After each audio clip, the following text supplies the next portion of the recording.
आज हम हल करते हैं रीट 2017 का प्रश्न पत्र भाषा 2 लेवल 2 का यह पेपर है। कुल 30 प्रश्न आते हैं इसमें भी भाषा 2 में।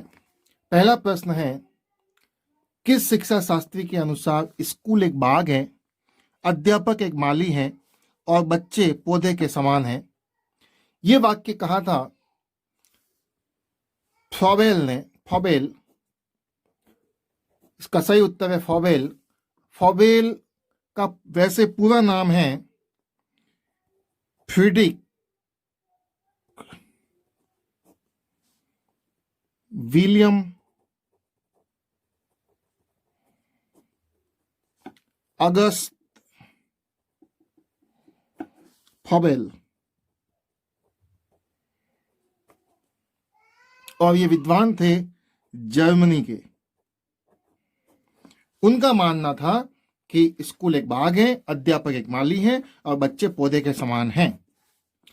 दूसरा सवाल था, लिखित सामग्री को मन ही मन बिना आवाज किए चुपचाप पढ़ना कहलाता है। मन ही मन, बिना आवाज, चुपचाप। इसका उत्तर ऑप्शन में छिपा है, देखिए। पहला है सस्वर। स्वर यानी आवाज, बोलना। सस्वर, बोलने के साथ। जब यही कह दिया कि बोलना है तो ये हो ही नहीं सकता, क्योंकि पहले ही कह रहा है चुप रहना है। अनुकरण वाचन, अनुकरण करना यानी पीछा करना। कोई बोल रहा है उसके पीछे उसी प्रकार से बोलना, यानी ये भी काम चुपचाप नहीं हो सकता। समवेत वाचन, समवेत का मतलब होता है सामूहिक, और सामूहिक कार्य जब किया जाता है तो निश्चित रूप से सब बच्चे एक साथ बोलेंगे, ये भी उत्तर नहीं हो सकता। और सामूहिक वाचन की एक विशेषता है, ये वाचन दुर्बल और संकोची विद्यार्थियों के लिए बहुत फायदेमंद है। अगर अगली बार प्रश्न आ जाए कौन सा वाचन दुर्बल और कमजोर विद्यार्थियों के लिए या संकोची विद्यार्थियों के लिए उपयोगी है, तो वह है समवेत वाचन। चौथा ऑप्शन है मौन वाचन, और मौन का मतलब यही होता है बिना आवाज, मन ही मन, चुपचाप। तो सही उत्तर होगा इसका सी, मौन वाचन।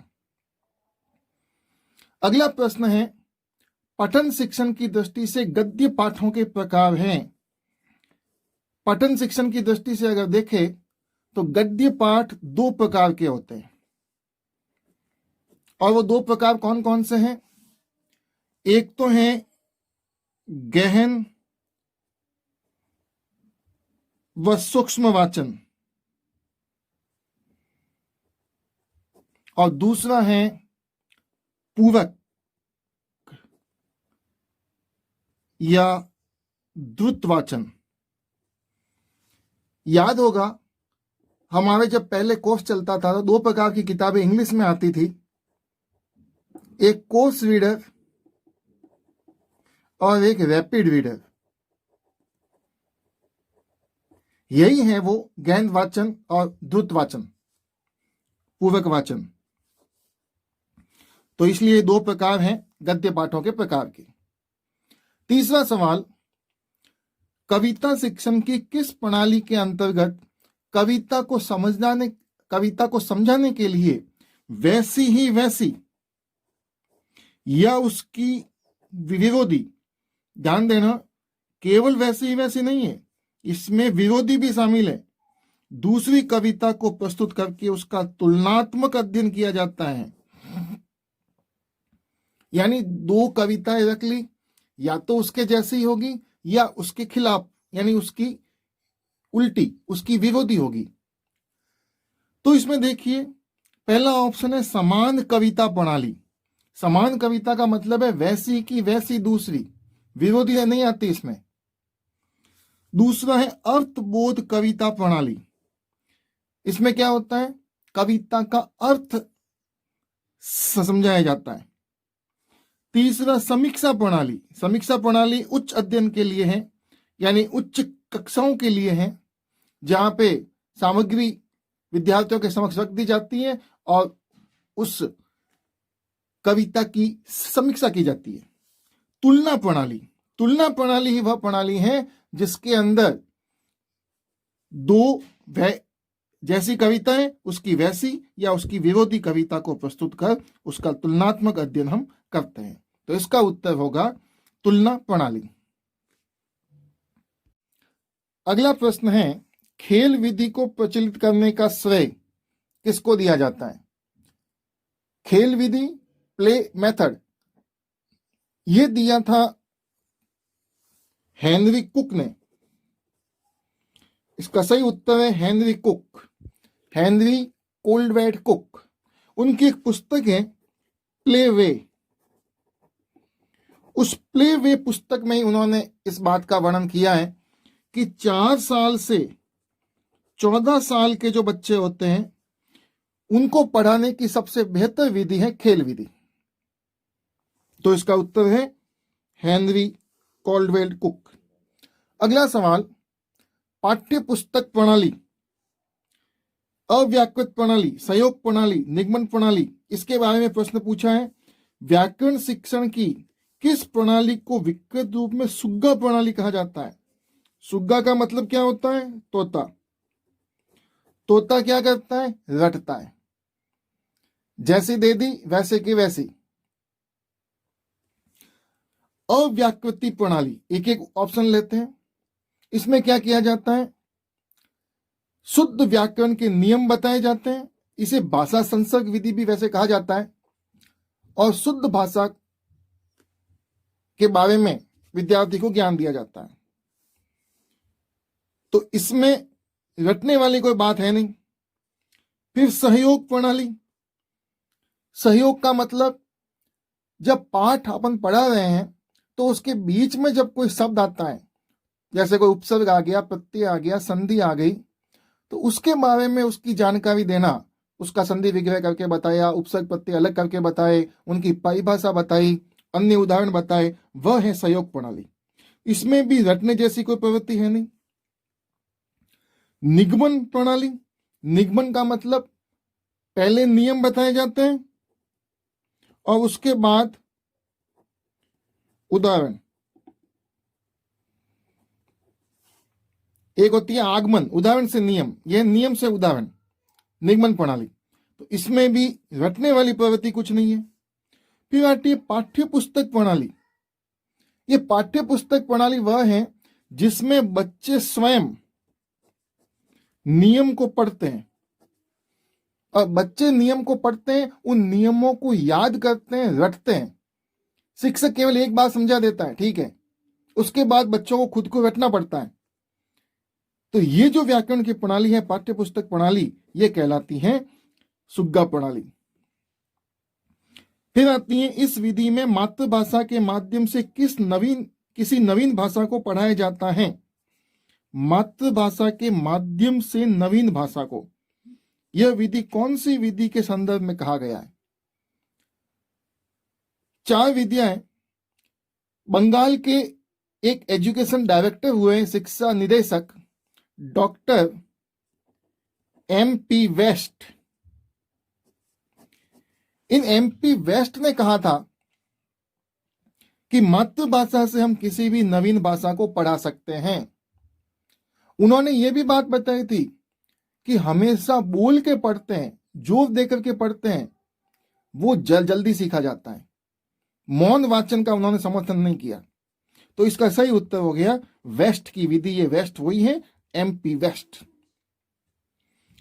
प्रश्न नंबर 68, अगला सवाल, जिस प्रकार एक चित्रकार के लिए तुलिका और फलक वांछनीय है, ठीक उसी प्रकार अथवा उससे भी कुछ अधिक अध्यापक के लिए श्यामपट्ट अथवा खड़िया के टुकड़े का महत्व है।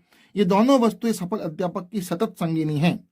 उपयुक्त कथन, फिर आ गया कथन का सवाल, निम्नलिखित में से किसका है? तो ये कथन कहा था पंडित सीताराम चतुर्वेदी ने। तो इसका उत्तर होगा ए, पंडित सीताराम चतुर्वेदी। अगला सवाल है, कविता शिक्षण की प्रश्नोत्तर प्रणाली को और किस नाम से जाना जाता है? इसका सही उत्तर है बी, खंडान्वय प्रणाली। क्या होता है खंडान्वय प्रणाली में? उपयोगी है लंबी कविताओं के लिए।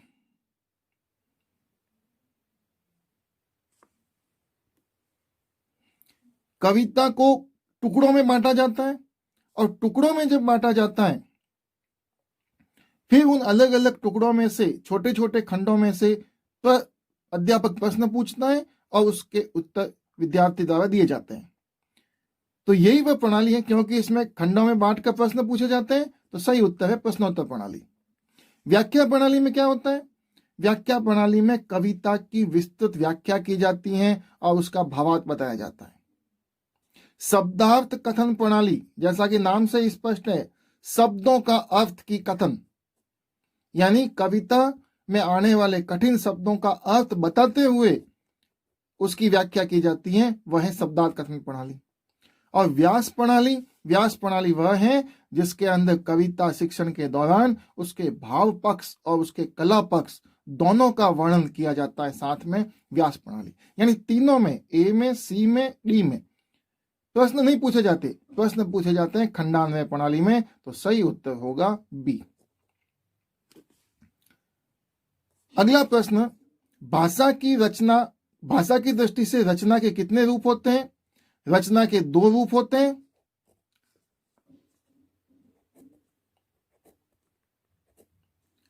प्रश्न 71, भाषा में निदानात्मक परीक्षण वह परीक्षण है जिसके द्वारा अनुसंधानकर्ता छात्र के भाषागत दोषों को खोजता है, जो अपने स्कूल के विषय में सामान्य प्रगति नहीं कर पाते। उपयुक्त परिभाषा फिर आ गया, किसके अनुसार है? सही उत्तर है सोनेल। अगला प्रश्न, लिखाई का कार्य पढ़ाई के कार्य से पूर्व शुरू हो जाना चाहिए, क्योंकि लिखाई पढ़ाई की अपेक्षा सरल है। लेखन के शिक्षण के संदर्भ में यह मत किसने व्यक्त किया है? तो यह मत व्यक्त किया है श्रीमती मोंटेसरी ने, जिसका पूरा नाम है मारिया मोंटेसरी, जो इटली की थी। उन्होंने ये कहा था कि लिखाई पढ़ाई में पहले लिखाई सिखाई जानी चाहिए। अगला सवाल, किसी बड़ी वस्तु के छोटे नमूने को क्या कहते हैं? यह आप भी देख सकते हैं, ग्रामोफोन वह होता है जिसके अंदर गीत बजाया जाता है, तो इसमें कोई लेना देना ही नहीं है इस चीज से। चित्र नमूना नहीं है। नमूना का मतलब है जैसी वो आकृति है उसी को कई गुना छोटे रूपों में, लेकिन चित्र तो चित्र होता है। वास्तविक पदार्थ, वास्तविक का आकार तो बिल्कुल उसके बराबर होगा, वो छोटा नहीं होगा। तो छोटा चीज होता है प्रतिमूर्ति, प्रति यानी नकल, उस मूर्ति की नकल। तो सही उत्तर है ए, प्रतिमूर्ति। अगला सवाल, निम्नलिखित में से उपन्यास शिक्षण का उद्देश्य नहीं है। उपन्यास किसे कहते हैं? सरल भाषा में समाज और जीवन से जुड़े प्रसंगों की व्याख्या एक कहानी के माध्यम से जब बताई जाती है तो वह कहलाता है उपन्यास शिक्षण। पहला है छात्रों को स्वस्थ मनोरंजन की ओर उन्मुख करना, तो ये तो इसका मुख्य उद्देश्य है, क्योंकि पहले ही कह दिया समाज और जीवन से जुड़े प्रसंग, तो निश्चित रूप से स्वस्थ मनोरंजन करना उसका उद्देश्य है। द्रुत गति से मौन वाचन का अभ्यास, बिल्कुल, क्योंकि बड़ा हिस्सा होता है, एक पुस्तक होती है पूरी लगभग, तो उसको बोल के नहीं पढ़ा जा सकता, ताकि बच्चे तेज गति से उसको मौन वाचन कर सके, इसका उद्देश्य है। अभिनय में निपुणता, अभिनय नहीं हो सकता, अभिनय होता है नाटक का, अभिनय होता है एकांकी का, उपन्यास का अभिनय नहीं होता है, और उसमें निपुणता प्राप्त करना उसका उद्देश्य नहीं है। भाषा और शैली के प्रचलित रूपों से परिचित कराना, बिल्कुल ये उसका उद्देश्य है कि उस समय कौन सी भाषा थी, उस उपन्यास के माध्यम से हमें पता चलती है, क्योंकि पात्र लगभग उसी भाषा का प्रयोग करता है लेखक के द्वारा। तो उत्तर होगा सी, अभिनय में निपुणता प्रदान करना। अगला प्रश्न, निम्नलिखित में रचना शिक्षण की विधि नहीं है। रचना शिक्षण यानी हम निबंध लिखते हैं, कहानी लिखते हैं, पत्र लिखते हैं, वो आती है रचना शिक्षण। प्रवचन विधि, प्रवचन में क्या होता है? वचन देना यानी व्याख्या करना। शिक्षक एक एक तथ्य की व्याख्या करता है, फिर व्याख्या करने के बाद बच्चे उसको सुन करके लिख लेते हैं। तो ये तो बिल्कुल रचना शिक्षण की विधि है। निर्देशन विधि, निर्देशन का मतलब होता है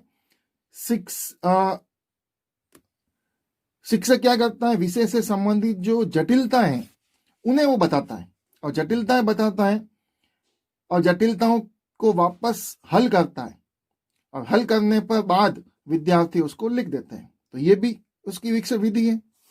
प्रश्नोत्तर विधि, अध्यापक प्रश्न पूछता जाता है, विद्यार्थी उसके उत्तर देते हैं, इस प्रकार एक रचना तैयार हो जाती है। तो ये भी इसकी विधि है। भाषा संसर्ग विधि, ये रचना शिक्षण में काम नहीं आती है। भाषा के संपर्क में आना केवल, तो उससे रचना शिक्षण नहीं हो सकता। तो सही उत्तर होगा डी, भाषा संसर्ग विधि। अगला प्रश्न एक पैराग्राफ के आधार पर है। ये पैराग्राफ है, प्रश्न है जगत शब्द में लिंग है। जगत का मतलब क्या होता है, विश्व, संसार। कहां आया जगत शब्द, ये देखिए यहां आया। और कहां आया, ये आया। मानव के पास समस्त जगत को देखने परखने के दो नजरिए हैं, एक आशावादी, दूसरा निराशावादी।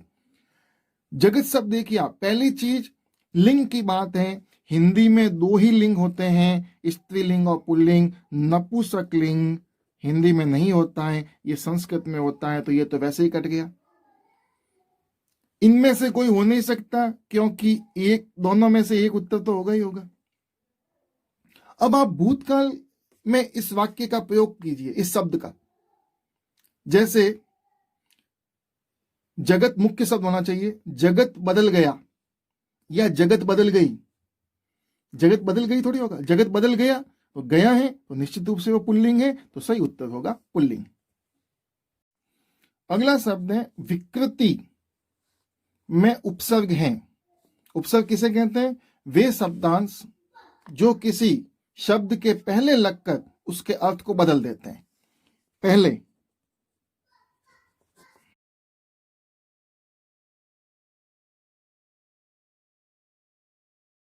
तो निश्चित रूप से देखिए ई और ई, अगर इसमें से बड़ी ई को हटा दे, बड़ी ई तो है ही नहीं, तो ये तो वैसे ही कट गया। इस छोटी ई को हटा दे तो क्या शब्द बनेगा, वक्रति।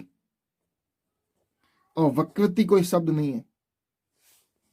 विक, विक अगर लगा दे तो क्या बनता है, रीति। ये कोई शब्द नहीं है, और विक कोई उपसर्ग भी नहीं होता है। वी शब्द है, वी प्लस कृति, कृति यानी रचना, तो सही उत्तर होगा विकृति। अब आ गया प्रत्यय का सवाल। इक प्रत्यय है, प्रत्यय कहां लगता है, पीछे। वे शब्दांश जो किसी वाक्य के पीछे लगकर उसके अर्थ में परिवर्तन कर देते हैं। प्रत्येक, तो इसमें क्या लगा, एक। अर्जित, इत। अनेक, एक। आत्मिक, इक, तो इक यहां आ गया, तो सही उत्तर होगा आत्मिक। वे सर्वनाम हैं। वे सर्वनाम कितने, 6 प्रकार के होते हैं। उन 6 प्रकार में देखिए, एक दो दे दिए पुरुषवाचक। पुरुषवाचक किसे कहते हैं, जब कहने वाला, सुनने वाला और तीसरा आदमी जिसके बारे में बात हो रही है वो होते हैं पुरुषवाचक। यानी मैं, तुम और वो, ये 3 पुरुषवाचक हैं। निजवाचक का प्रयोग होता है खुद के लिए, स्वयं। तुम स्वयं ऐसा करो, तुम अपना काम करो, मैं अपना काम करता हूं। संबंधवाचक, दो के बीच में संबंध बताया जाता है। जैसा कार्य करोगे वैसा फल मिलेगा, तो जैसा वैसा, ये है संबंधवाचक। फिर वे पूछ रहा है, ये वे किसके लिए हो रहा है, वे, दे, कौन, जिसके बारे में बात हो रही है। एक तो बोलने वाला, एक कहने सुनने वाला, और एक तीसरा व्यक्ति जिसके बारे में बात हो रही है, तो वे। अब वे पुरुषवाचक 3 प्रकार के होते हैं। एक उत्तम पुरुष, एक मध्यम पुरुष और एक अन्य पुरुष। उत्तम पुरुष कौन, जो बात कर रहा है, यानी मैं, हम। मध्यम पुरुष कौन? आप, तुम। अन्य पुरुष कौन? वह, वे। तो वे जो हो गया, ये हो गया अन्य पुरुष। मैं होता तो उत्तम पुरुष होता, हम होता तो उत्तम पुरुष होता। निम्न में क्रिया शब्द हैं। क्रिया का मतलब होता है कार्य। कार्य क्या होता है? आपको, ये कार्य नहीं है। आंतरिक, ये भी काम नहीं है। जगत, ये भी काम नहीं है। कर्ता, करना, ये काम है। तो उत्तर होगा सी, कर्ता। अगला प्रश्न देखिए आप, अपठित पद्यांश। निम्न पद्यांश के आधार पर प्रश्न संख्या 81 से 85 के उत्तर दीजिए। युद्ध निरंतर, युद्ध विश्व है, युद्धों की ही एक कहानी। शांति कहाँ है शांति, यहाँ तो रित निपुओं से लड़ना है। रिपु यानी दुश्मन। नित्य उलझना समरांगण में, समर आंगन युद्ध का मैदान। सीना ताने अड़ना है, भोले भाले सीधे साधे नहीं यहाँ पर जीने पाते।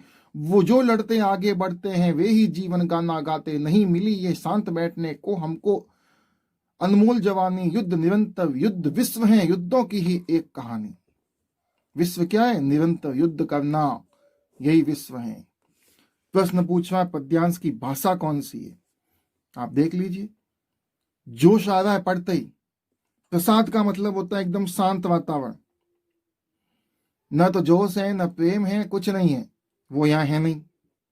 माधुर्य, माधुर्य में भी प्रेम की अभिव्यक्ति होती है, तो प्रेम तो यहां कहीं नहीं दिख रहा।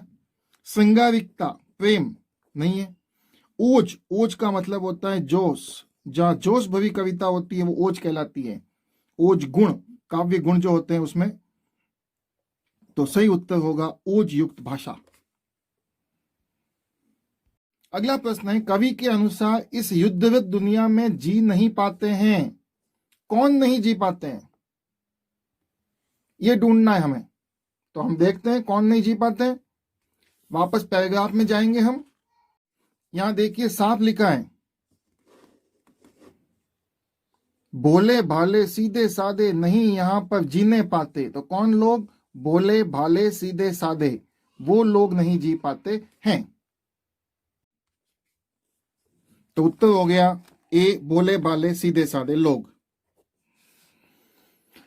शांति कहां है, मैं कवि का भाव है। शांति कहां है, ये शब्द बड़े विस्मय से पूछा था उसने। शांति कहां है, तो यहां विस्मय का भाव होगा, आश्चर्य का भाव होगा। क्रोध उसमें नहीं बताया, श्रृंगार नहीं बताया, विप्सा नहीं बताई, उसमें बताया है शांति। अगला सवाल है, पद्यांश में सामासिक चिन्ह युक्त चरण है। समास यानी किन दो लाइनों में समास दिया हुआ है, ये हमको ढूंढना है। वापस यहां देखिए आप, कहां पे समास आया है। एक तो आया है समास यहां पर, भोले भाले सीधे साधे, यहां समास है। और कौन सा समास है? द्वंद्व समास है, जिसमें और, अथवा, तथा, या ये सब छिपे होते हैं। भोले और भाले, सीधे और साधे, जिसमें प्रथम पद और द्वितीय पद दोनों ही प्रधान होते हैं, और विग्रह करने पर उनमें तथा, और, अथवा, या, एवं ये सब छुपे होते हैं। इसी प्रकार और आया है ये जीवन गाना गाते। जीवन का गाना, जीवन का गाना, और जीवन का गाना आ गया तो ये निश्चित रूप से तत्पुरुष समास होगा। तो ये दो लाइनें कौन सी, एक तो 7वीं, एक 10वीं। तो कहां है 7वीं और 10वीं, ये आए। तो यहां पर है सामासिक चिन्ह युक्त चरण, 7वां और 10वां। अगला प्रश्न है, कवि विश्व को युद्धों की एक कहानी मानता है। क्या कहा था उसने? युद्धों की ही ये निरंतर कहानी।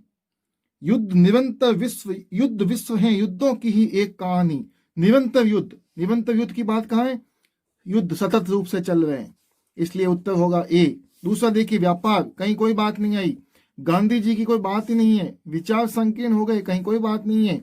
उत्तर होगा ए, ये। अगला सवाल, सारस की तरह लंबी गर्दन, सारस की तरह लंबी गर्दन बड़ी अजीब लगती है। विशेषण पदबंध है। विशेषण किसे कहते हैं? वे शब्द जो संज्ञा और सर्वनाम की विशेषता बताते हैं विशेषण कहलाते हैं। तो संज्ञा शब्द कौन सा है यहां? गर्दन। अब गर्दन की विशेषता क्या होगी? लंबी, केवल लंबी नहीं है, सारस की तरह लंबी, ये उसकी विशेषता है। क्योंकि विशेषण विशेष्य ये दोनों साथ आते हैं। तो गर्दन की विशेषता है सारस की तरह लंबी, तो सही उत्तर हो गया सारस की तरह लंबी। है नहीं, जिसको इंग्लिश में कहते हैं हेल्पिंग वर्ब, तो है नहीं। लगती, लगना ये क्रिया है, गर्दन ये संज्ञा है। इस हाथ से देना उस हाथ से लेना लोकोक्ति का अर्थ है एक हाथ से लिया दूसरे से दिया, तुरंत काम हो गया हाथों हाथ, तो उत्तर होगा तुरंत फल पा जाना। तुरंत पहुंचना नहीं है, कहीं भी चलना नहीं है, जल्दी जल्दी बोलना नहीं है, तुरंत फल पा जाना।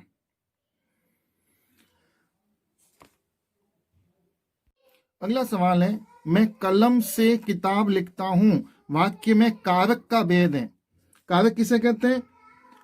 वाक्य में प्रयोग होने वाले किसी संज्ञा या सर्वनाम का क्रिया के साथ जो संबंध होता है वह कारक कहलाता है।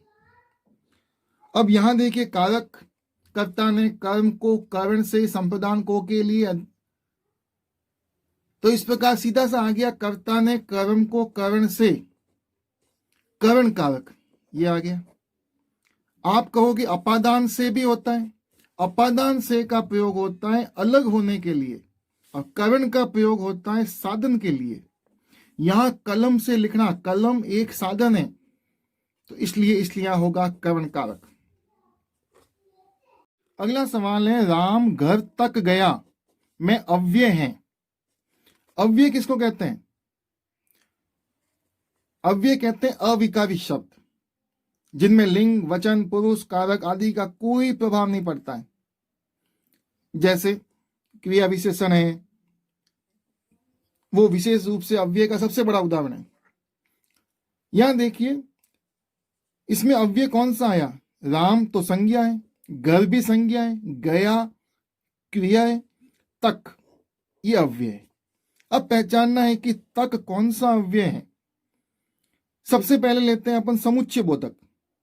समुच्चय बोधक अव्यय कहां होता है? जहां दो शब्दों या वाक्यों को जोड़ने वाले संयोजक शब्दों का प्रयोग होता है, और तथा, एवं, या वो आते हैं समुच्चय बोधक में, वो है नहीं। विस्मयादि बोधक, जहां विस्मय का भाव हो, हर्ष का भाव हो, घृणा का भाव हो, अवे, ओहो, वहां पे, तो वो है नहीं। कि क्रिया विशेषण, जहां पर क्रिया की विशेषता बताई जाए, जैसे राम धीरे धीरे चलता है, तो धीरे धीरे चलने की विशेषता है, वो है क्रिया विशेषण, तो वो भी नहीं है। तक संबंध बोधक, जहां संज्ञा सर्वनाम शब्दों को अन्य संज्ञा सर्वनाम शब्दों के साथ संबंध बताया जाता है।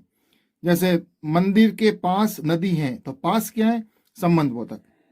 राम घर तक गया, तक क्या है? घर के साथ संबंध है उसका, संबंध बोधक।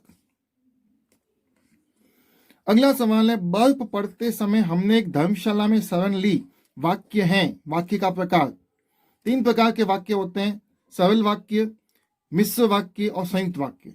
तो जटिल वाक्य तो ऐसे ही हट गया। फिर सवाल आता है,